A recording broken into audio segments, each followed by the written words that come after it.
ये हमारे MDCAT logical reasoning test course का फर्स्ट लेक्चर है और आज हम बात करने वाले हैं क्रिटिकल थिंकिंग की, जो कि लॉजिकल रीजनिंग एमडीकेट का इम्पॉर्टेंट पोर्शन है। तो इसके अंदर हम बात करेंगे कि सबसे पहले कि क्रिटिकल थिंकिंग होती क्या है, उसके बाद जो क्रिटिकल थिंकिंग है उससे रिलेटेड किस टाइप के क्वेश्चन आते हैं एमडीकेट में, और उसके बाद हम ये देखेंगे कि इन क्वेश्चंस को कैसे सॉल्व किया जाता है, और इन द एंड कुछ प्रैक्टिस क्वेश्चंस हम सॉल्व करेंगे ताकि आपको आइडिया आ जाए कि क्रिटिकल थिंकिंग से रिलेटेड क्वेश्चंस को प्रैक्टिकली कैसे सॉल्व करना है आपने एमडीकेट में। तो आइए स्टार्ट करते हैं।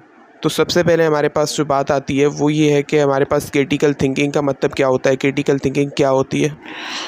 तो हमारे पास क्रिटिकल थिंकिंग का मतलब क्या होता है कि किसी भी सिचुएशन को एनालाइज करना, किसी भी चीज़ को एनालाइज करना और उसके रिगार्डिंग अपनी जजमेंट देना कि वेदर वो सही है या गलत है, तो उसको हम कहते हैं क्रिटिकल थिंकिंग। मतलब क्रिटिकल थिंकिंग का क्या मतलब होता है, कोई भी हमारे पास चीज़ है, कोई भी सिचुएशन है, कोई भी स्टेटमेंट है, उसको हम एनालाइज करें लॉजिकली और उसके रिगार्डिंग अपनी जजमेंट दें, उसको जज करें कि वेदर वो सही है या गलत है, तो उसको हम कहते हैं क्रिटिकल थिंकिंग।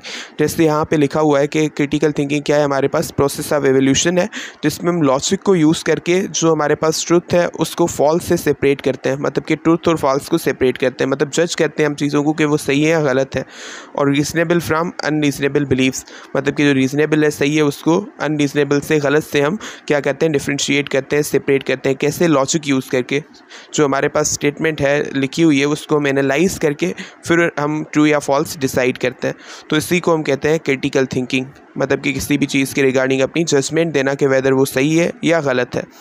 अब जो क्रिटिकल थिंकिंग है, अब क्वेश्चन ये आता है कि क्रिटिकल थिंकिंग से रिलेटेड क्वेश्चन किस तरीके से आते हैं एमडीकेट के अंदर। तो जो क्रिटिकल थिंकिंग है उससे रिलेटेड क्वेश्चन कुछ ऐसे आते हैं कि आपको एक पैसेज गिवन होता है, सही है, जैसे यहाँ पे लिखा हुआ है ना, पूरा एक पैसेज है, तो ये इस तरीके से आपके लिए एक पैसेज दिया होता है, सही है, और उसके नीचे स्टेटमेंट्स लिखी होती हैं। क्या लिखी होती हैं, कुछ स्टेटमेंट लिखी होती हैं। अब आपने ये बताना होता है कि वो स्टेटमेंट उस पैसेज के बेस पे क्या है, सही है, गलत है। तो इस तरीके से आपको 5 ऑप्शंस दिए होते हैं। कितने ऑप्शंस दिए होते हैं, 5 ऑप्शंस।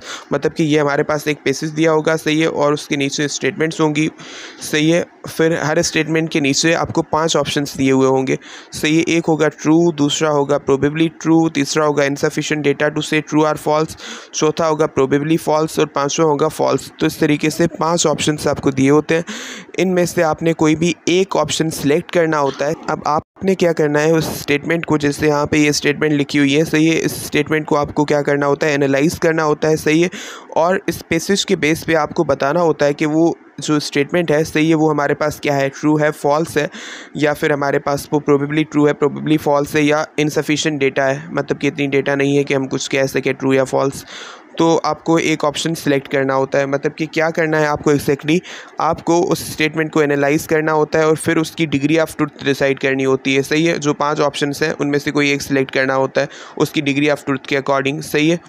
जो इन्फॉर्मेशन हमें दी है बिल्कुल उसके बेस पे ये पूरा हमें डिसाइड करना है। जो ऊपर हमारे पास पैसेज लिखा हुआ है उसमें जो फैक्ट्स हैं, उसमें जो इन्फॉर्मेशन है, पूरा उसके बेस पे हमें डिसाइड करके एक ऑप्शन सेलेक्ट करना होता है।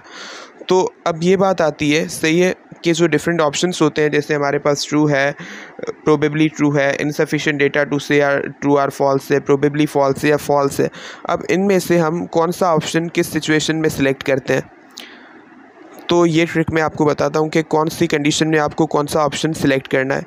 तो देखिए, हमारे पास सबसे पहले हम जो ट्रू है ना, सबसे पहले जो ट्रू है वो हम कब सिलेक्ट करते हैं, जब हमारे पास जो स्टेटमेंट है, सही है, जो हमारे पास ये लिखी हुई है नीचे, जब वो स्टेटमेंट हमारे पास जो ऊपर इन्फॉर्मेशन दी गई है, सही है, ऊपर जो हमारे पास पैसेज है उसके अकॉर्डिंग 100% करेक्ट हो, उसके अकॉर्डिंग क्या हो, 100% ट्रू हो, सही है। मतलब कि उस पैसेज से ये बिल्कुल 100% साबित हो रहा हो, सही है, कि ये स्टेटमेंट बिल्कुल सही है, जो पैसेज में लिखी हुई ये चीज़ें वो बिल्कुल उसके अकॉर्डिंग ही है, सही है। तो फिर हम उसके लिए लिखते हैं ट्रू, मतलब कि वो 100% सही है। और दूसरा, हम फॉल्स जो है ना, फॉल्स कब सिलेक्ट करते हैं, फॉल्स हम तब सिलेक्ट करते हैं जब हमारे पास वो स्टेटमेंट इस इन्फॉर्मेशन के बेस पे, इस डेटा के बेस पे बिल्कुल क्या हो, 100% रॉन्ग हो, मतलब कि 100% गलत हो। जो चीज़ यहाँ पे लिखी हुई है, सही है, इस पैसेज के अंदर, उसके मुकाबले में वो जो हमारे पास स्टेटमेंट है सही है बिल्कुल उसके अपोजिट हो, सही है बिल्कुल उसके कॉन्ट्ररी हो, तो फिर हम कहेंगे कि वो हमारे पास स्टेटमेंट क्या है, फॉल्स है। क्योंकि जो हमारे पास पेसेज में इंफॉर्मेशन है वो एक टाइप की है, सही है, जबकि जो हमारे पास स्टेटमेंट है उसके बिल्कुल इन्वर्स है, बिल्कुल उसके अपोजिट है, मतलब कि 100% इनकरेक्ट है। तो उस सूरत में हम फॉल्स सिलेक्ट करते हैं। अब इस ट्रू और फॉल्स के अलावा भी डिग्री ऑफ ट्रूथ के लिहाज से दूसरे ऑप्शंस भी है, जैसे प्रोबेबली ट्रू है हमारे पास, और इनसफिशिएंट डेटा भी है, और हमारे पास है प्रोबेबली फॉल्स। तो हम प्रोबेबली ट्रू कब सिलेक्ट करते हैं, सबसे पहले ये देखते हैं। तो प्रोबेबली ट्रू हम तब सिलेक्ट करते हैं जब जो स्टेटमेंट हमें दी गई है, वो जो पैसेज दिया गया है, जो इन्फॉर्मेशन दी गई है, उसके बेस पे हो सकता है कि सही हो, मतलब कि शायद वो सही हो, मतलब कि वो 100% करेक्ट साबित नहीं हो रही है उस इन्फॉर्मेशन के बेस पे, पर गलत होने से सही होने के चांसेस उसके ज़्यादा हैं। मतलब कि हो सकता है कि वो सही हो, मतलब कि वो ट्रू तो नहीं है 100%, बट गलत होने के कंपैरिजन में सही होने का उसका चांस ज़्यादा है, मतलब कि हो सकता है वो सही हो। तो इस कंडीशन में हम प्रोबेबली ट्रू सिलेक्ट करते हैं। ये बात आती है कि इनसफिशिएंट डेटा टू से ट्रू और फॉल्स हम कब सिलेक्ट करते हैं।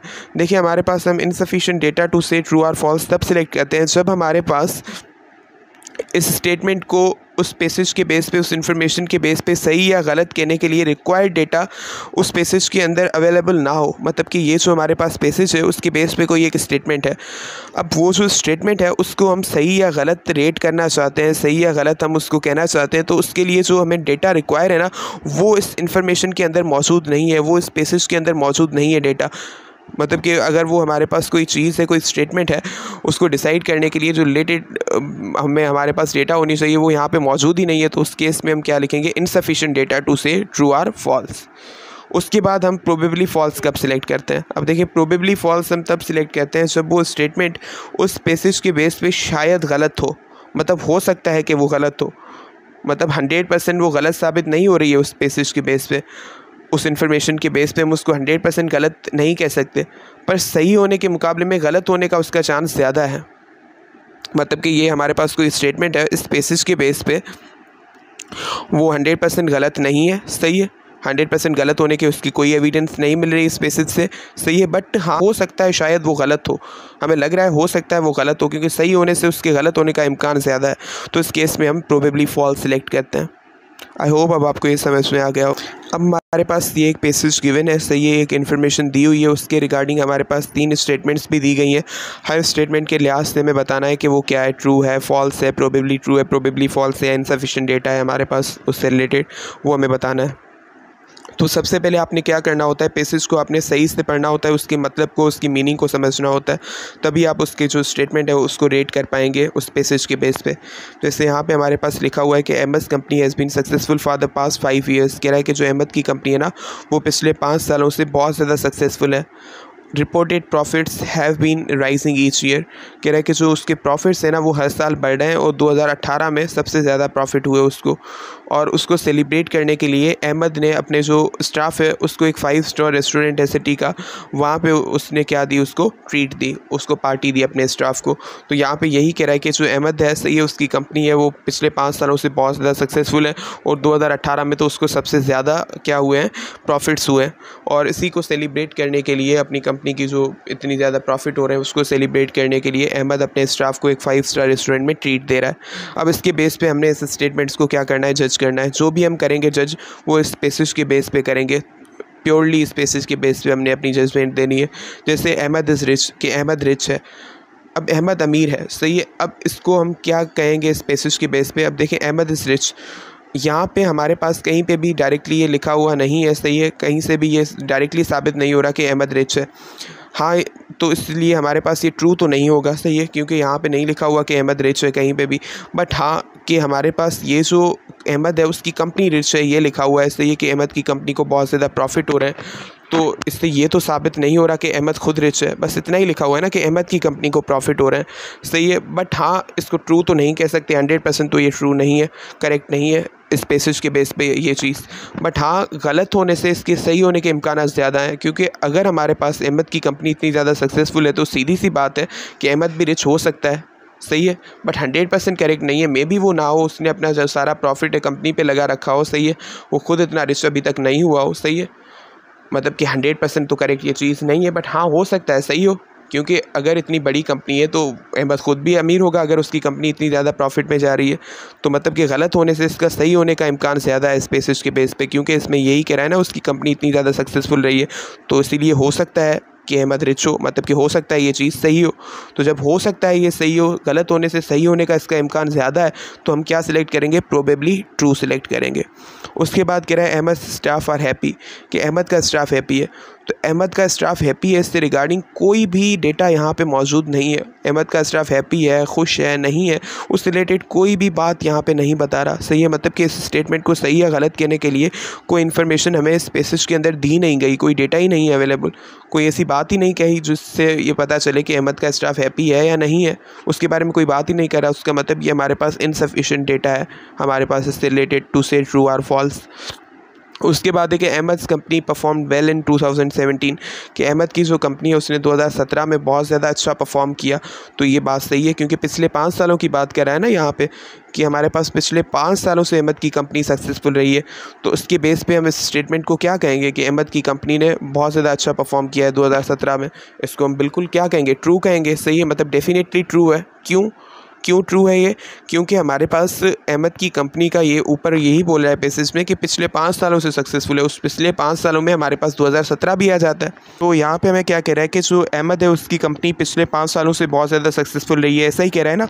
उसके बाद हमें कह रहा है कि जो अहमद की कंपनी है वो हर साल उसके जो प्रॉफिट्स हैं वो इंक्रीज़ हो रहे हैं, और इंक्रीज़ होते होते जो 2018 है सही है उसमें उसको सबसे ज़्यादा प्रॉफिट हुए हैं। तो 2018 के पिछले 5 साल अगर आप लें तो कौन से होंगे? मतलब 2017 भी होगा, 16 भी होगा, 15 भी होगा, 14 भी होगा, सही है, और 13 भी होगा। तो ये सारे साल हमारे पास पिछले 5 साल में आ जाते हैं, सही है। तो उसके अंदर 2017 भी आता है, तो उसका मतलब कि 2017 में भी इसने अच्छा परफॉर्म किया है।